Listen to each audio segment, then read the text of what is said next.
एक माँ की मोहब्बत मुश्किलात के दरमियान। सर्दी की आए काली रात थी।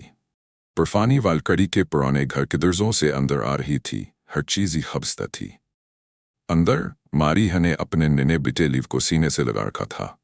इसने अपनी भूख को नजरअंदाज करते हुए आखिरी रोटी बेटे को खिला दी थी। अस्कीमता के लिए अपने भूख को ईमानी नहीं रखती थी। जिंदगी ने मारिया पर कभी मेहरबानी नहीं की थी। शोहर के हादसे में गुजर जाने के बाद वह सिलाई करके अपना और अपने बेटे का पेट पाल रही थी। दिन रात सुई धागे के साथ गुजरते, इसकी अंगुलियां छिल जाती थीं, कमर में दर्द रहता, लेकिन उसने कभी हार नहीं मानी। हर टानके में एक दाहोती थी कि उसका बेटा एक बेहतर जिंदगी गुजारे। फिर एक दिन लीव शदीद बीमार हो गया। तेज बुखार में वो कान पर रहा था। इसका छोटा सा जिस्म लड़ रहा था। मारिया की आंखों में खौफ था, लेकिन वो कमजोर नहीं थी। पैसे नहीं थे कि किसी अच्छे डॉक्टर के पास ले जाती, मगर माँ का दिल हार मानने वाला नहीं था।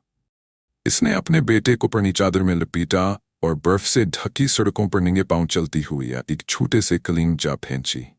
डॉक्टर ने मारिया की आंखों में बेबसी दिखिया और बगैर किसी मुआवजे के लीव का इलाज करने के लिए तैयार हो गया। ये सुनकर मारिया की आंखों में आंसू आ गए। ये शुक्रगुजारी के आंसू थे। साल गुजरते गए, लेकिन मारिया ने अपनी कुर्बानियों को कभी रायगा नहीं जाने दिया। इसने लीव की तालीम को हर मुश्किल के बावजूद जारी रखा। लीव भीमा की तकलीफों को समझता था।